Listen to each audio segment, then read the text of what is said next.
Allô, j'espère que vous allez bien. Aujourd'hui, on se retrouve pour une vidéo pile à lire spéciale automne. Parce que l'automne, c'est ma saison préférée. Et donc, j'ai toujours envie de lire un petit peu des livres dans ce mood-là qui vont me faire sentir en automne. Puis vous allez voir aussi un petit peu d'horreur avec Halloween. Donc, c'est ça que je vais aller chercher. Donc, je vais aller chercher des livres qui ont une couleur rouge, orange. C'est un peu comme les feuilles qui tombent. Tout ça, et je vais aller chercher aussi des romances qui vont être très cosy, très cocooning, et des thrillers qui vont faire un petit peu peur, et thrillers un peu... Voilà, tout ce genre de livres. Donc on commence tout de suite, j'en ai 12 à vous parler, que j'aimerais lire cet automne, donc à peu près jusqu'en novembre. Et donc on commence tout de suite, c'est parti!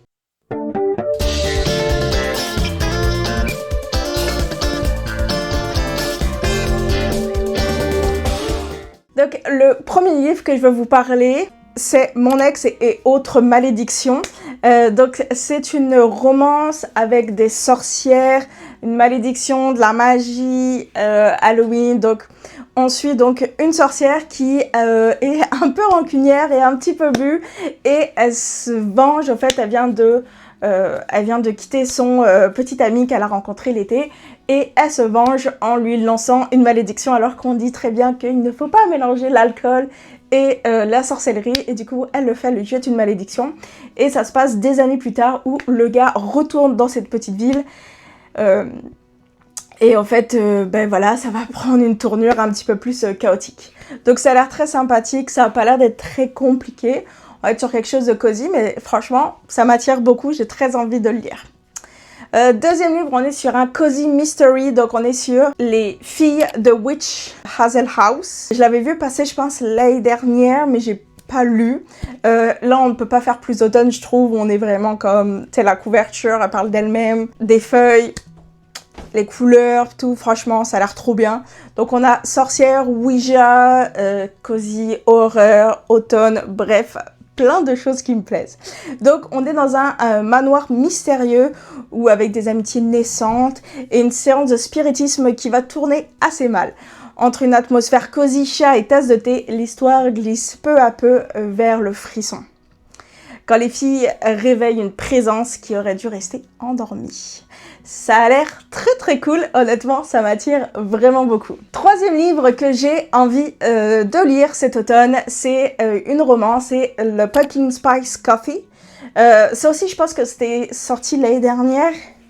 Bref, j'en ai quand même beaucoup entendu parler. C'est une petite romance automnale, small town. Ben relax. Donc on est dans une petite ville où le personnage principal, Jenny, va reprendre le Pumpkin Spice Coffee de sa tante pour faire tourner un petit peu sur sa vie qui va pas super bien. Et elle va rencontrer Logan qui est un fermier solitaire et avec un petit caractère un peu grumpy qui lui veut pas il veut rien savoir de la nouvelle personne. Et donc, il se pourrait bien qu'il va succomber à son charme. Donc, une petite romance, small town. Vraiment, je pense qu'on peut pas faire plus automne, là, comme dans cette romance. Ça a l'air très, très cool. Une romantasy, c'est Beast of the Briar, le tome 2, qui est vraiment la couverture couleur de l'automne. On peut pas faire plus automne aussi que ça. Donc là, c'est le tome 2, donc je vais vous faire plus le résumé du tome 1. Mais là, on est sur donc, une romantasy avec des faées, un harem inversé. Donc on va suivre Rosalina en fait qui est la fille d'un peu du fou du village et elle va se retrouver propulsée dans un conte de fées plus sombre que ce qu'elle lit d'habitude et donc pour sauver son père elle va conclure un pacte avec le prince de l'hiver et ses 3 frères maudits. Il y en a un pour chaque saison. Et chaque nuit, en fait, ils se transforment en loups démoniaques. Et pour briser la malédiction, ils doivent trouver leur âme sœur. Mais bien sûr, il va avoir une petite romance. Donc voilà, donc là c'est le tome 2, c'est la suite du premier tome qui était plus centré donc, sur le prince de l'hiver. Puis là on va voir si c'est plus automnal. Ensuite, comme je vous ai dit, les thrillers aussi, je trouve que ça fait assez plus octobre un petit peu. voilà, un peu spooky.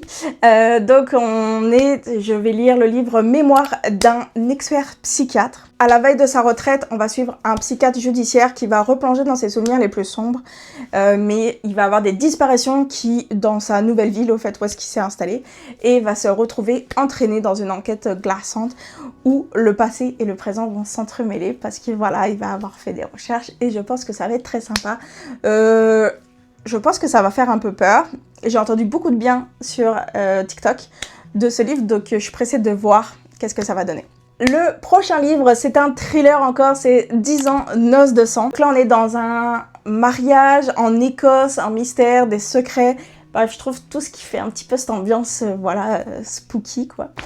Donc on suit un couple qui fête leurs 10 ans de mariage et ils vont en Écosse pour ça, en espérant sauver leur couple qui va pas super bien. Mais ils ont, entre secrets bien gardés, des lettres jamais lues et un mystérieux séjour qui n'est peut-être pas rien du hasard, mais leur anniversaire pourrait se transformer en véritable cauchemar. Donc je suis pressée de lire ce livre aussi, il a l'air trop bien, j'en ai beaucoup entendu parler. Donc ouais, il m'attire beaucoup. Prochain livre, une romance aussi que j'ai beaucoup vu passer sur les réseaux sociaux, que j'ai depuis longtemps dans ma pile à lire, mais que j'ai jamais trop osé sortir parce que j'ai un peu peur de pas aimer. Et c'est Love Story, le tome 1, Anatomie. On est sur une fiction historique, donc ça se passe au 19e siècle. Donc c'est une romance avec de la médecine gothique un petit peu dans ces eaux-là. Donc on suit une femme qui a toujours rêvé de devenir chirurgienne, mais à cette époque-là, ben, tu peux pas vraiment... on refuse un petit peu les femmes médecins. Jack, on a le gars aussi, qui lui survient en déterrant des cadavres pour les revendre. Et leur rencontre va faire que comme ils vont s'entraider un petit peu, et il va y avoir de la science secrète, tout ça. Et voilà, assez je trouve très... cette vibe un petit peu qui fait un petit peu peur. Je pense qu'il y a un peu, voilà, horrifique. Ça a l'air sympathique, mais je suis pas sûre de, voilà, full aimer. Prochain livre, c'est une cozy fantasy et c'est la petite boutique de sortilèges. J'ai vraiment un amour pour la cozy fantasy. J'ai découvert vraiment ce côté cocooning de la cozy que j'adore. Et là, en plus, c'est genre dans un petit village, je pense, de fantasy. Ça a l'air très cool. Donc, on suit le personnage Kayla qui est passionnée de livres de magie et elle retourne sur son île natale après la destruction en fait, de la bibliothèque où est-ce qu'elle travaillait. Et elle va aider les habitants, refaire vivre un peu la magie de son village. Et voilà, il va avoir un petit peu des secrets. Mais il va avoir bien sûr un magnifique voisin qui va encore compliquer les choses. Et donc voilà une petite romance cosy. C'est très sympathique, je pense. Le prochain livre, c'est encore un thriller. Ouais, 3 thrillers pour cette pile à lire automnale. C'est Une voisine encombrante. Donc on est enquête, suspense comme d'habitude. On est dans une banlieue new-yorkaise et un adolescent en fait va voler souvent chez ses voisins. Il fouine et il va déclencher des rumeurs, des suspicions. Bref, tout le monde se demande qui est cette personne qui vient les voler. Mais il va voir une personne qui va être retrouvée morte. Et là, les secrets qui étaient cachés des habitants va tout éclater.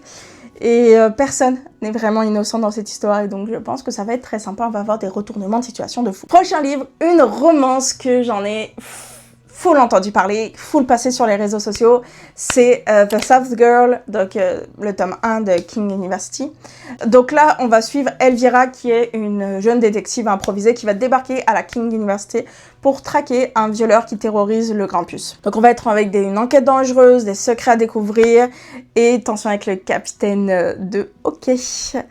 Donc voilà, on va avoir du suspense, une romance qui vont s'entremêler et une enquête. Donc je suis pressée de voir ça, j'avais beaucoup entendu parler. Le prochain livre, c'est une cozy mystery et il n'est pas encore sorti, il sort... Bah oui, il est sorti, je pense qu'il vient de sortir. C'est Les mystères de Byton Cove, le tome 1, Un secret à déterrer. Donc on suit Ruby qui arrive à Byton Cove pour honorer la dernière volonté de sa grand-mère. Mais sur place, elle va découvrir un meurtre ancien et un mystère lié à une célèbre affaire locale. Avec ses nouveaux amis et le séduisant Charles, elle se lance dans une enquête périlleuse, alors que certains sont prêts à tout pour garder tout ça secret. Et enfin, le dernier livre de cette pile à lire spéciale automne, c'est Haiku of the Coffee Bean, Welcome to the Cafe Coffee. Ça a l'air trop bien, ça a l'air trop bien. Donc on est donc une douce matinée automnale, comme on aime ça. On va suivre Cathy, Kate, qui lit son roman préféré dans un café de Toronto. Donc en plus on est au Canada, donc à Laval. Et un homme se montre totalement impoli avec la serveuse. Exaspérée, elle va intervenir et elle va le tuer accidentellement. Genre dans quel moment on tue accidentellement quelqu'un, je ne sais pas. Mais malheureusement pour elle, sa victime est un faille de l'angle nord qui visitait le royaume humain en secret. Donc 4 assassins faillis vont débarquer et l'embarquer débarquent alors pour la traquer, avec à leur tête le prince Cressica Albastian, le guerrier le plus redouté des 4 angles de l'éternité. Bref, ça a l'air fucking sympa. Je trouve que ça mêle vraiment comme un meurtre avec de la fantaisie. Bref, un peu tout ce que j'aime, ça a l'air très très cool. Il vient de sortir cette année, donc je suis pressée de voir. En tout cas, c'est ça qui conclut ma pile à lire spéciale automne. J'espère que vous avez aimé cette vidéo. N'hésitez pas à me dire c'est quoi vos livres qui vous font penser à l'automne. C'est quoi que vous allez lire cet automne en tout cas. Et n'hésitez pas à me dire aussi si vous avez déjà lu certains des livres que j'ai envie de lire pour moi. Puis me donner votre avis, j'en serais très heureuse. Donc on se retrouve très très vite pour une prochaine vidéo. Bye!